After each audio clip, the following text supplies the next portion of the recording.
Washington, Spring 1846. In a firelit room in the White House, President James K. Polk pores over a map with his American officers.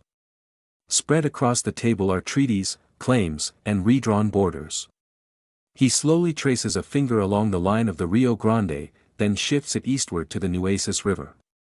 "Here, gentlemen," he says, his voice low but firm. "Here our destiny begins." Outside the window, flags bearing the eagle, the emblem of a young republic ready to strike, flutter in the breeze. This scene captures the essence of the impending conflict, a war driven less by immediate provocation than by a powerful, almost religious, sense of national purpose. The ideological justification for American expansion westward was encapsulated in a single, potent phrase: manifest destiny. This American political philosophy, which gained immense traction in the 1840s, asserted that the United States had not just the right, but a divine obligation, to expand its territory and its democratic institutions across the North American continent, from the Atlantic to the Pacific. This section explains how this concept provided the moral and political framework for the war, allowing the United States to view the acquisition of Mexican territories not as an act of naked aggression, but as the fulfillment of a historical duty. In the eyes of the American public of that era, the nation's expansion was both inevitable and profoundly just, a narrative that laid the essential groundwork for the conflict to come. The political engine driving this destiny was President James K. Polk, who was elected in 1844 on an aggressive and unambiguous platform of territorial expansion. His mandate from the American people was clear: secure the Oregon Territory from the British and annex the independent Republic of Texas, whether by peaceful means or by force. Polk's presidency became the personification of the nation's immense territorial appetite. He was a leader who saw the map not as it was, but as he and a great many of his countrymen believed it was meant to be, a continental empire under a single flag. In stark contrast to the focused ambition and rising power of the United States, Mexico was a nation mired in chaos and weakness. Following its long and bloody war for independence from Spain, the country was politically fractured and economically exhausted. Its state treasury was empty, and industrial production had ground to a halt. Political stability was a foreign concept, largely due to the mercurial and unprincipled figure of Antonio López de Santa Anna. A quintessential military adventurer, Santa Anna engaged in a relentless struggle for power that saw him instigate an astonishing 34 coups in 30 years. This perpetual internal turmoil left Mexico dangerously vulnerable, a state of profound weakness that was not lost on its expansionist northern neighbor. The country was in no condition to resist the determined pressure that was about to be applied. American ambitions, however, extended far beyond the disputed lands of Texas. Polk's administration had a grander vision, one that included the acquisition of the vast territories of California and New Mexico. In a little-known diplomatic maneuver that exposed the full scale of American intent, Ambassador John Slidell was dispatched to Mexico City with a bold offer: $25 million for California and an additional $5 million for New Mexico. The proposal was a clear signal that, in the American view, territory was for sale, and the United States was a determined buyer. But the Mexican government, insulted by the proposition and politically unable to even consider selling off nearly half of its homeland, refused to officially receive Slidell. With this rejection, the path of diplomacy narrowed, and the path to war widened considerably. According to some historical interpretations, Polk was not merely waiting for an opportunity to arise, he was actively creating one. Rumors circulated at the time, later supported by historical analysis, that the president deliberately sent American troops under General Zachary Taylor into the disputed territory between the Nueces River and the Rio Grande. This was a calculated provocation, a strategic move designed to elicit a Mexican military response. Any such response could then be framed as an unprovoked attack on American soil, thereby providing the perfect casus belli for a war that the administration had already decided it wanted. Yet, not all of America was united behind this march of destiny. Opposition, particularly from the Whig Party, was vocal and persistent. However, contemporary whispers and later interpretations of their motives suggest their concerns were not solely based on the moral questions of conquest. A deeper, more pragmatic fear haunted them: the issue of slavery. Whig politicians worried that any new territories acquired from Mexico would inevitably be organized as slave states. This would shatter the precarious and hard-won balance of power in Congress between the free North and the slaveholding South, potentially plunging the nation itself into the very chaos and disunion it was so effectively exploiting in Mexico. For these critics, the impending war was not just an unjust land grab, it was a reckless gamble with the future of the American Union itself. Austin, Texas, October 1845. As dusk settles over the raw frontier capital, the scene is one of fervent celebration.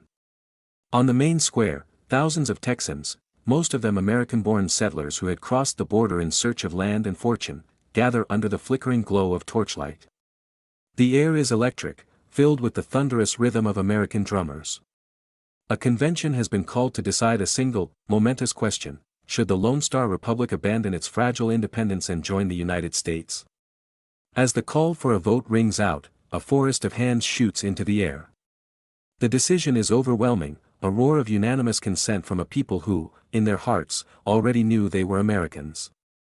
On a flagpole, the Stars and Stripes is hoisted to fly alongside the Texan flag. Watching from a distance, the Mexican consul stands in stoic silence, a lone witness to the formal severing of a province from his homeland. This dramatic act was the culmination of a nearly decade-long struggle that began on March 2, 1836, when the Republic of Texas declared its independence from Mexico. It was a declaration Mexico never accepted.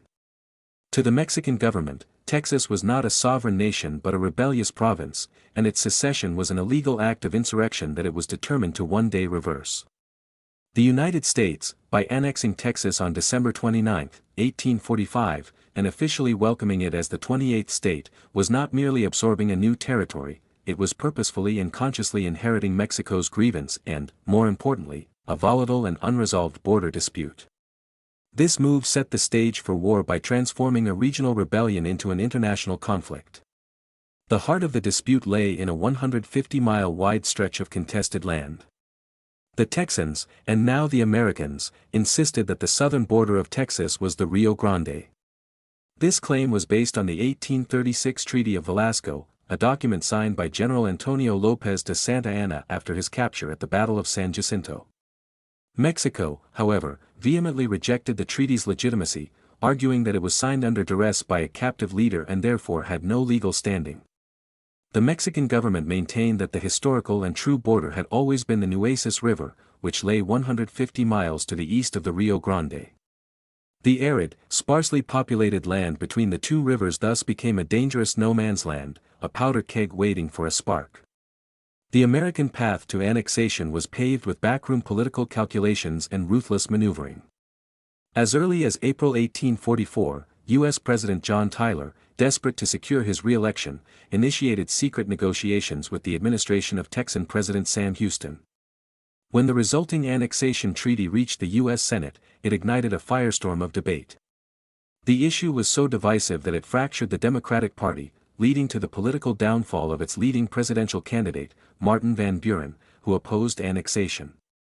He lost the party's nomination to a fervent expansionist, James K. Polk, whose victory in the presidential election was interpreted as a national mandate for annexing Texas and pursuing further territorial gains. The narrative of a popular mandate, however, was somewhat of a convenient fiction. In a little-known fact that belies the claim of a universal will of the people, only 4,500 individuals, representing a mere 10.5% of the Texan population, actually voted in the referendum on joining the United States. Furthermore, the federal government provided a powerful financial incentive for the Union by agreeing to assume the Texas Republic's staggering debt of $10 million.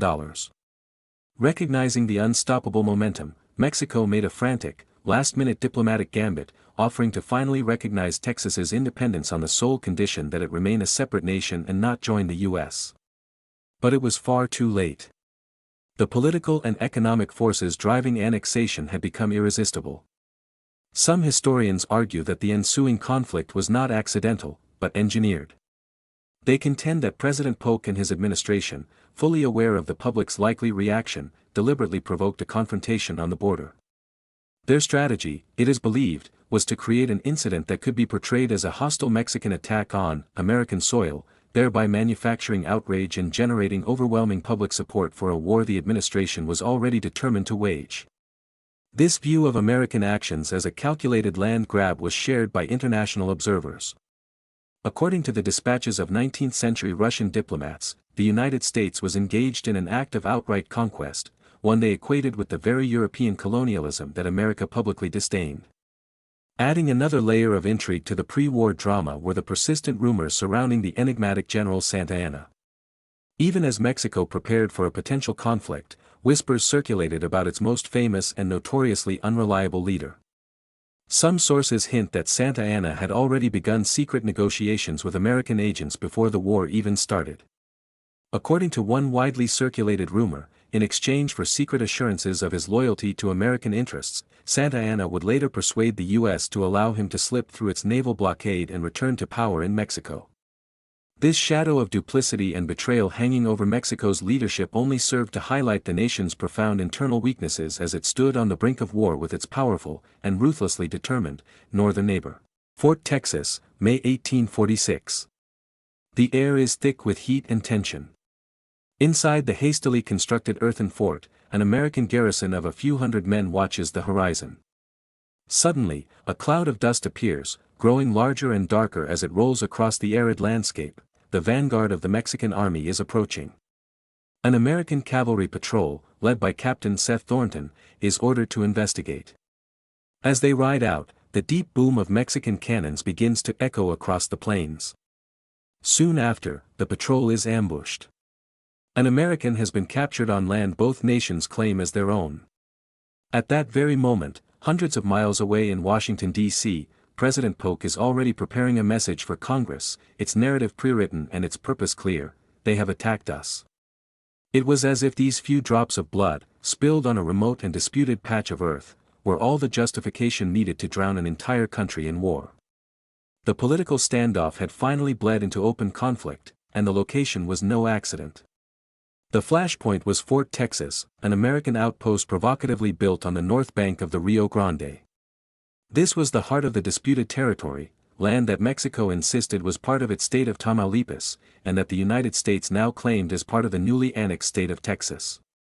General Zachary Taylor had been ordered to advance his army to the Rio Grande well before any shots were fired, a move that Mexico could only interpret as an invasion. The construction of the fort directly across the river from the Mexican city of Matamoros was a deliberate and unmistakable challenge. The inevitable response came on April 30, 1846. A large Mexican force under the command of General Mariano Arista crossed the Rio Grande, surrounded Captain Thornton's dragoons, and, after a brief firefight, took them prisoner. The American losses in the skirmish were minimal, but this was of little importance to the Polk administration. The Thornton affair was the incident the president had been waiting for. News of the capture, amplified by a sensationalist American press that published exaggerated and lurid tales of Mexican cruelty, was presented to the American public as a national tragedy and an intolerable act of aggression. On May 11, 1846, President Polk delivered his war message to Congress, a masterpiece of political rhetoric. He famously declared that Mexico has invaded our territory and shed American blood upon the American soil. The statement was electrifying and effective, even if its central claim of American soil was, at best, a matter of intense dispute. The narrative was set: a peaceful America had been attacked by a belligerent neighbor. The provocation by Taylor's army and the contested status of the land were conveniently omitted from the official story. Just 2 days later, on May 13, Congress, swept up in a wave of patriotic fervor, officially declared war on Mexico. The Mexican government issued its own declaration in response on July 7. Behind the scenes, the story was far more complex. Many historians suggest that the Thornton affair was not an unfortunate accident but a carefully engineered provocation. The American side, they argue, had intentionally created a volatile situation, knowing it would likely result in a Mexican military response that could then be used as a political pretext for a predetermined war of territorial acquisition. There were even rumors that the Mexican commander, General Arista, was personally inclined toward a compromise but was forced into action by the hardline stance of Santa Anna and the profound political instability plaguing Mexico City, leaving him with no choice but to fight. Even within the United States, Polk's justification for war was not universally accepted. In Congress, the Whig Party was deeply divided. While many privately questioned the morality and legality of the president's actions, the political pressure to appear patriotic was immense. In a crucial vote on a proposed anti-war amendment, the majority of Whigs sided with the war effort, with the measure failing 67-14. Yet, the seeds of dissent were sown. A young, first-term Whig congressman from Illinois named Abraham Lincoln would later, in 1848, rise in the House of Representatives to sharply criticize President Polk. In his spot resolutions, Lincoln repeatedly challenged the president to identify the exact spot on American soil where blood had been shed, arguing that the war had been unconstitutionally and illegally initiated by the president without proper cause. His was a lonely but prescient voice, questioning a conflict that had been ignited not by a clear act of aggression, but by a carefully managed incident on a bloody strip of contested land. Palo Alto, May 8, 1846. The Mexican army, confident and resplendent in their uniforms, assembles in a neat battle line across the coastal prairie. General Mariano Arista is certain of his advantage. His 3,400 soldiers significantly outnumber the 2,400 Americans arrayed before them. But as the battle commences, the sky is suddenly filled with an unfamiliar and terrifying thunder. American cannons, positioned with a speed and mobility the Mexicans have never witnessed, begin to tear through their formations. Mexican commanders shout orders that are lost in a chaos of dust, smoke, and shrapnel. General Zachary Taylor's artillery seems to dance across the battlefield like a phantom, appearing in new, unexpected positions to unleash another devastating volley. By sunset, the Mexican forces are in full retreat, abandoning their artillery and supply wagons in a state of utter confusion, their numerical superiority rendered meaningless by a revolutionary American tactic. This was the Battle of Palo Alto, the first major engagement of the Mexican-American War, fought even before Congress had formally declared war.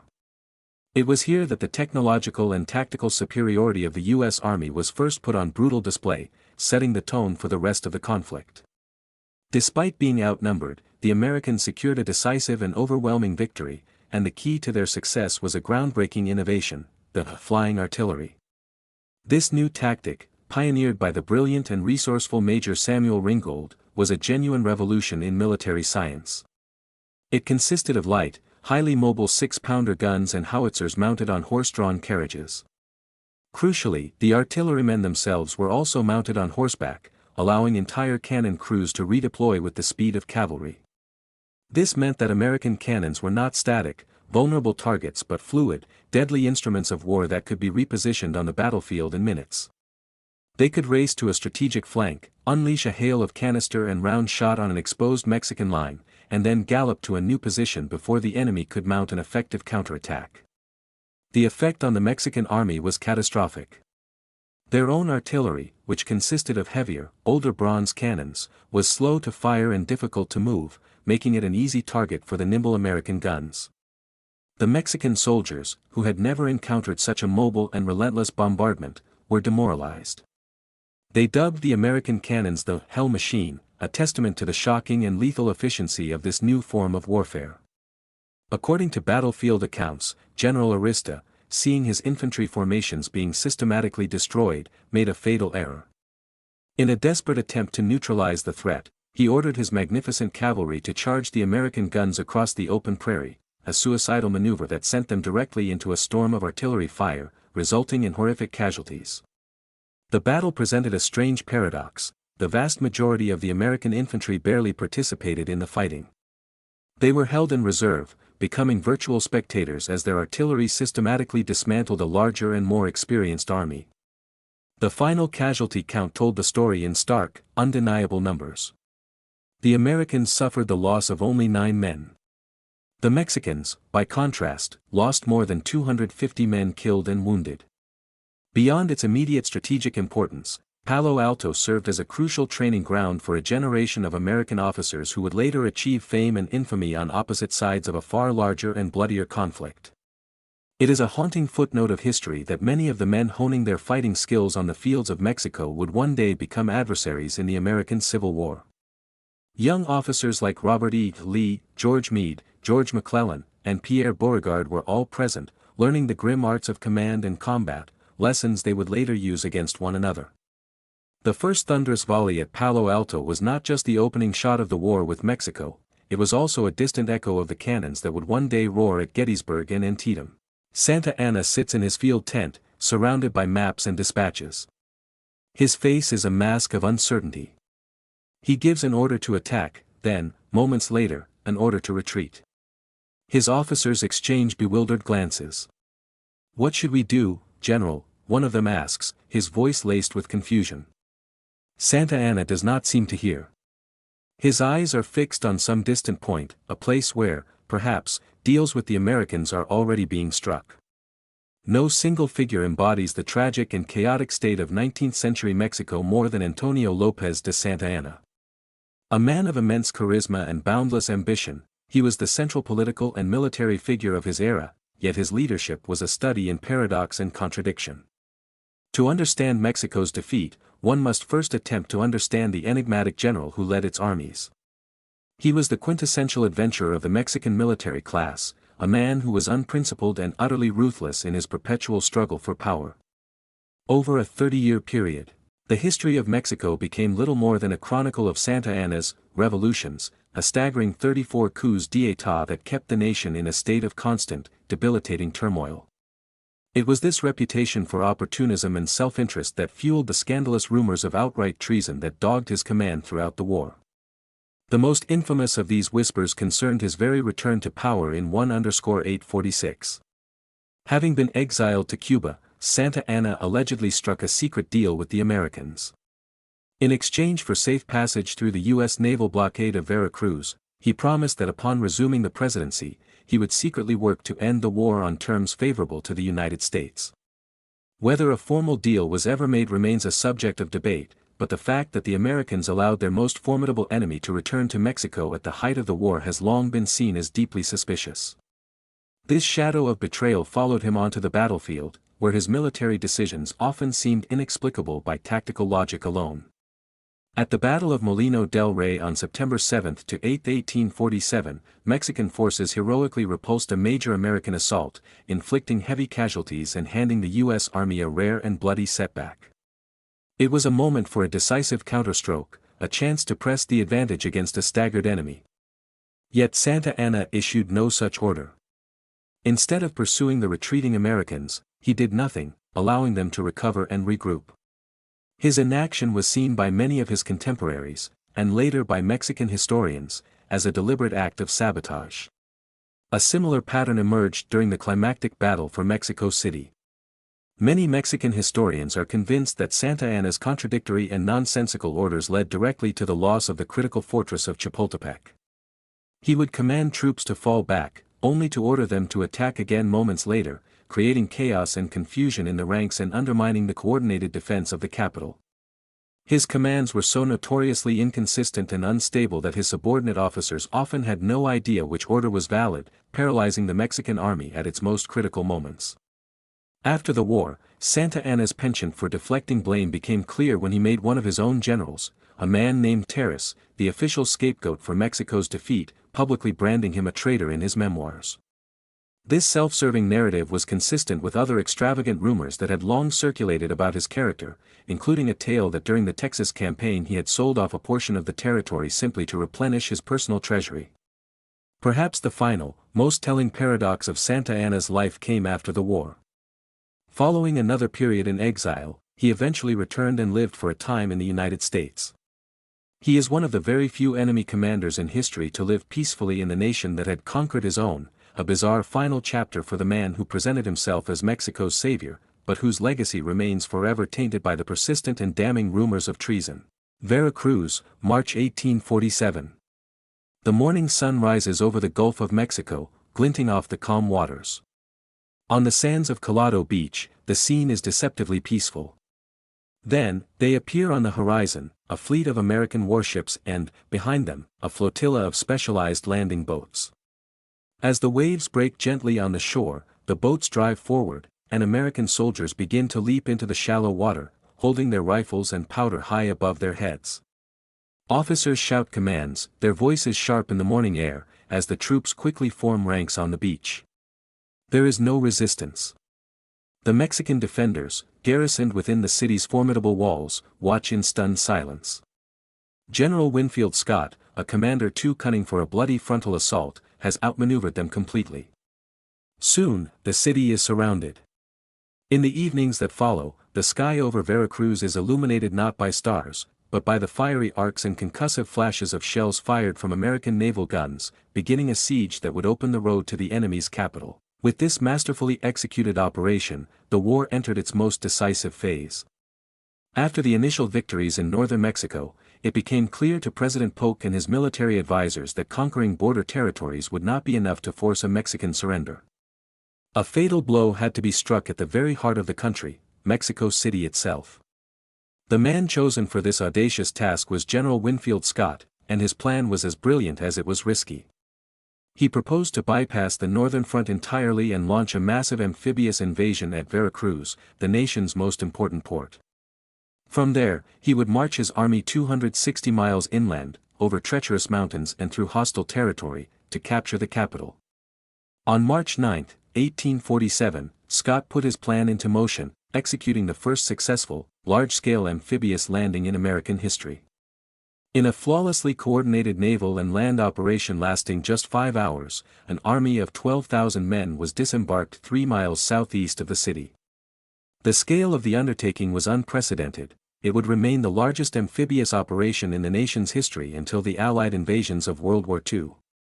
A key to its success was Scott's foresight and innovation. He had commissioned the design and construction of special, purpose-built amphibious landing craft, allowing his troops to be moved from ship to shore with astonishing speed and efficiency.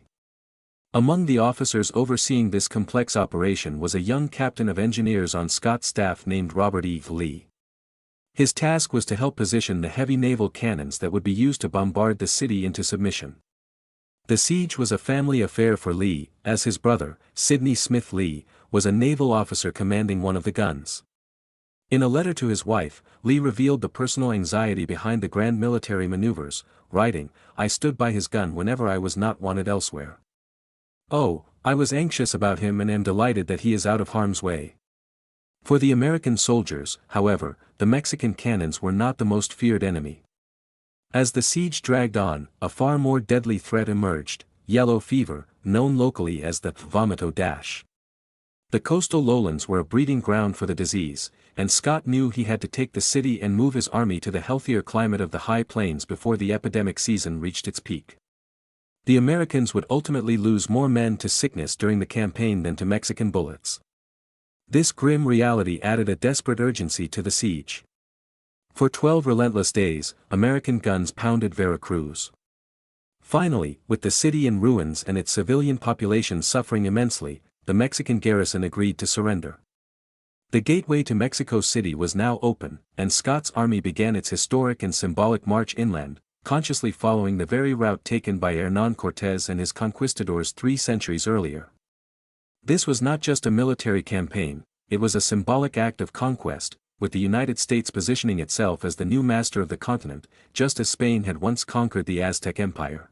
As General Winfield Scott's army advanced from the coast into the rugged interior of Mexico, General Santa Anna, ever resilient, hastily assembled a new force to block their path. He chose his ground with care, a formidable mountain pass at Cerro Gordo. Here, the national road to Mexico City twisted through a narrow gorge flanked by high, commanding ridges. Santa Anna fortified the position, placing the bulk of his artillery directly overlooking the road, confident that the American army would have no choice but to advance directly into his kill zone. He believed his position was impregnable, a natural fortress that American military might could not possibly breach.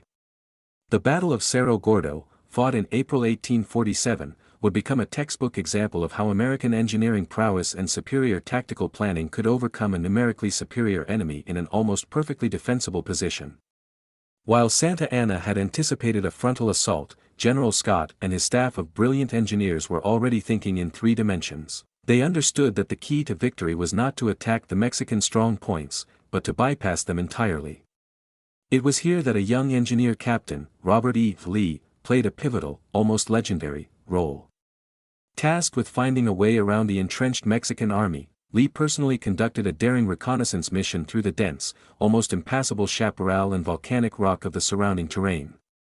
According to battlefield accounts, he discovered a rough, hidden trail that could be used to flank Santa Anna's army. Under his supervision, American engineer companies worked tirelessly and in secret, often at night, to cut a mule path through the wilderness, a feat of military engineering that allowed Scott to move not only his infantry but also his light artillery to a position high on the Mexican army's left flank. The American attack, when it came, was a complete shock to the Mexican defenders. While a diversionary force pinned down the front of the Mexican line, the main American assault came from a direction Santa Anna had deemed impossible. American soldiers suddenly appeared on the heights, firing down into the Mexican fortifications. Crucially, the American engineers had also managed to haul heavy howitzers up the steep ridges, allowing them to rain devastating artillery fire on positions that were supposed to be safe from bombardment. Outmaneuvered and overwhelmed, the Mexican army, despite its numerical superiority, broke and fled in a panicked rout. The victory was decisive and complete. Santa Anna himself was nearly captured, forced to abandon his carriage and personal belongings as he escaped the battlefield on a mule. In a moment rich with historical irony, American soldiers rummaging through his abandoned headquarters discovered a chest containing his personal correspondence. Among the captured documents were letters in which Santa Anna contemplated acts of treason, providing a tangible, if circumstantial, record of the duplicity that had long been rumored. The road to Mexico City was now wide open, cleared not just by American bullets, but by the strategic genius of its commanders and the skill and tenacity of its military engineers. Chapultepec, midday, September 13, 1847. On the ramparts of the ancient castle, a handful of cadets in tattered military uniforms stand resolute, their bayonets fixed. Below them, a tide of American soldiers swarms up the rocky slope, their scaling ladders already scraping against the stone walls. The air is thick with the smoke and thunder of exploding shells. One of the cadets, Juan Escatilla, clutches the green, white, and red flag of Mexico as his comrades fall around him, cut down by American fire. The enemy is at the gate, their shouts are now audible over the din of battle. The last cadet looks at the flag in his hands, then at the invaders pouring over the walls. In that final moment, he makes a choice. Wrapping the national standard around his body, he takes a final step into the void, leaping to his death rather than allowing his nation's flag to be captured. On the ground below, the advancing American soldiers are said to have paused, silenced by the raw courage of the act. In the final, desperate days of the war, the battle for Chapultepec Castle on September 12 to 13, 1847, became the emotional and symbolic climax of the conflict. The castle, a former vice-regal palace that then housed Mexico's military academy, was the last major defensive bastion protecting the gates of Mexico City. Its defense was entrusted to General Nicolas Bravo and a garrison of roughly 1,000 men. Among them were about 50 young cadets from the academy, some as young as 13, who had refused to be evacuated and insisted on fighting alongside their countrymen. What followed was a brutal, two-day assault that culminated in ferocious, hand-to-hand street fighting. Out of this bloody defeat, a powerful national legend was forged, the story of Los Niños Héroes, the boy heroes. According to Mexican tradition, as the American forces overwhelmed the castle's defenses, General Bravo ordered a full retreat. 6 of the young cadets, however, refused the order, choosing to fight to the death rather than surrender. Their names are now etched into the heart of Mexican identity: Lieutenant Juan de la Barrera and Cadets Agustin Melgar, Juan Escatilla, Vicente Suarez, Francisco Marquez, and Fernando Montes de Oca. They fought until they were killed, becoming martyrs in the final, defiant defense of their capital. The story of Juan Escatilla's final leap with the flag is the most iconic and enduring image of their sacrifice. While the core of their bravery is undisputed, historians to this day debate the precise details of the legend.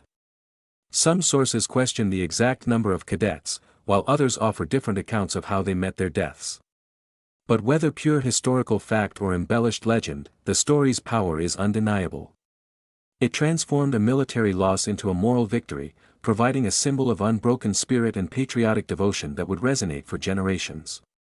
The battle for Chapultepec also contained a grim and brutal postscript involving another group that had fought for Mexico, the St. Patrick's Battalion. This unit, composed largely of Irish Catholic immigrants who had deserted the U.S. Army, was reviled by their former comrades. During the battle, 30 captured San Patricios were executed in a meticulously staged act of retribution. They were lined up on gallows with nooses around their necks, forced to watch the final assault on the castle. The execution was timed to the precise moment, 9:30 a.m., that the American flag was finally raised over the citadel. As the stars and stripes went up, the trap was sprung. The order was carried out with ruthless determination. When the supervising officer, Colonel William Harney, was informed by a military surgeon that one of the condemned men had already lost both his legs in the fighting, Harney reportedly snarled, "Bring the damned son of a bitch out. My order was to hang 30 and by God I'll do it." Today, the memory of that battle is preserved in the national consciousness of Mexico. September 13th is a civic holiday, the day of the Battle of Chapultepec and the Day of the Boy Heroes. At the foot of the hill in Chapultepec Park stands a grand monument dedicated to their sacrifice. In the end, Los Niños Héroes gave their nation something more enduring than a military victory. They provided a timeless symbol of courage and loyalty to one's homeland against impossible odds. Guadalupe Hidalgo, February 2, 1848. In a small village outside the conquered capital, two diplomats sit at a wooden table, the fate of a continent resting between them. The Mexican representative takes up the pen. His hand moves slowly, deliberately, as if the ink itself is weighted with grief. He signs the document. Each stroke is an admission of catastrophic defeat. California is gone. Texas is gone. A vast, incomprehensible expanse of territory is gone. When the signature is complete, the American diplomat takes the pen and, with a confident smile, adds his own name to the page. With that simple act, 55% of Mexico now belongs to the United States. In return, Mexico will receive $15 million, the price for half its body. This was the final, devastating chapter of the war, written not with cannons but with ink. The Treaty of Guadalupe Hidalgo, signed on that day, formalized one of the largest territorial transfers in modern history. The political map of North America was irrevocably redrawn. By its terms, Mexico was forced to cede an immense 1.36 million square kilometers of its land to the United States. This territory, known as the Mexican Cession, would eventually be carved into the modern American states of California, Nevada, and Utah, as well as significant parts of Arizona, New Mexico, Colorado, and Wyoming. The treaty also formally recognized the U.S. annexation of Texas, settling the border dispute that had ignited the war by establishing the Rio Grande as the international boundary. In exchange for this continental prize, Mexico received a payment of $15 million, a sum framed by the U.S. as compensation for damages but viewed by Mexico as a pittance for its dismemberment. Additionally, the United States agreed to assume $3.25 million in debts that the Mexican government owed to American citizens. For Mexico, the agreement was the culmination of a national catastrophe. The country was bankrupt, politically shattered, and militarily crushed. The $15 million payment was not just a transaction, it was a desperately needed lifeline. The nation's treasury was empty, its ability to pay off crushing external debts was non-existent, and it had lost the financial support of European powers. The treaty's financial terms were those of a victor imposing terms on the vanquished. In addition to the territorial loss, Mexico was also hit with a separate tribute of 150,000 pesos, which it was required to pay within a single month. There was no alternative but to sign. For the United States, the treaty was the ultimate fulfillment of manifest destiny. It was a triumph so complete that, for some, it did not go far enough. Behind the diplomatic niceties, a radical expansionist faction in American politics, composed largely of pro-slavery Southerners, had argued for annexing all of Mexico. The idea of absorbing the entire country and its people into the United States was seriously debated, and while these radical proposals were ultimately rejected, they reveal the sheer scale of American ambition at the time. The treaty, which was formally ratified by the U.S. Senate on March 10, 1848, was therefore seen by some as an act of relative moderation. Yet, this monumental victory contained the seeds of a future, far more devastating conflict. As historians have noted, the acquisition of these vast new territories immediately and violently inflamed the one issue that the United States could not resolve: slavery. The debate over whether these new lands would be admitted to the Union as free or slave states would dominate American politics for the next decade, shattering political compromises and driving the nation ever closer to its own civil war. In this sense, a different history might have been possible. Had Mexico not lost the war, some historians speculate it could have developed into a major power, while the United States, without the catalyst of the Mexican Cession, might have found a different, less bloody path forward. But the treaty was signed, and history was set. A war of conquest had ended, but a war of national identity was about to begin. Mexico City, twilight, September 1847. American flags now fly over the grand buildings of the conquered capital. From a balcony overlooking the Zocalo, General Winfield Scott, now the city's military governor, surveys his prize. He has given strict orders forbidding looting and abuse. He wants to be seen not as a brutal conqueror, but as a just administrator. But as he looks down at the silent faces of the Mexican people moving through the streets below, he sees no gratitude, no acceptance. He sees the hollow, resentful stare of the occupied. They look at him not as a victorious general, but as the symbol of a foreign invasion that has humiliated their nation. Scott would later be removed from his post for political reasons back in the United States, his triumph in the field undone by intrigue at home. For Mexico, however, the memory of this occupation would endure for centuries, the memory of how half of its national body was severed by a single signature on a sheet of paper. The Mexican-American War was a conflict of profound and lasting consequences, fundamentally reshaping the destiny of both nations and the continent they shared. For the United States, it was the ultimate and bloody fulfillment of manifest destiny.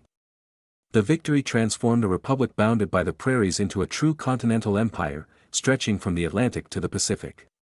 The acquisition of California was particularly momentous. The discovery of gold there just months after the war's end would trigger a massive wave of migration and provide an enormous infusion of wealth that accelerated the nation's industrial and economic development. For Mexico, the war was an unparalleled disaster. The nation lost 55% of its territory, a permanent scar on its national psyche. The defeat ushered in decades of acute political and economic instability, entrenching a deep-seated sense of bitterness and resentment toward its powerful northern neighbor. To this day, the conflict is known in Mexico not as the Mexican-American War, but as the Intervención Estadounidense en Mexico, the American intervention in Mexico, a name that frames it not as a war between equals, but as an act of violation by a stronger power. The memory of the war remains a cornerstone of Mexican national identity, a symbol of humiliation and heroic, if tragic, resistance. Yet, the American triumph contained a bitter and unforeseen paradox. The vast new territories acquired from Mexico, far from unifying the nation in its victory, served to poison its politics and push it inexorably toward its own civil war. The question of whether these new lands would permit slavery shattered the fragile political balance between North and South. This, Mexican Cession, became the central battleground of the slavery debate, accelerating the breakdown of national compromise. Furthermore, the war served as a dress rehearsal for the Civil War. A generation of American officers, Robert E. Lee, George Meade, Ulysses S. Grant, Stonewall Jackson, and countless others, received their first taste of command and combat on the fields of Mexico, only to later use that experience to fight against one another in a far bloodier conflict. This dark legacy was foreseen by some even at the time. The war faced sharp criticism within the United States, most famously from a young Abraham Lincoln, who condemned it as an unjust war of aggression. The political fallout was immense. The Whig Party, hopelessly divided over the issue of wartime spending and the expansion of slavery, began to crumble, leading to its eventual demise and the birth of the new, anti-slavery Republican Party.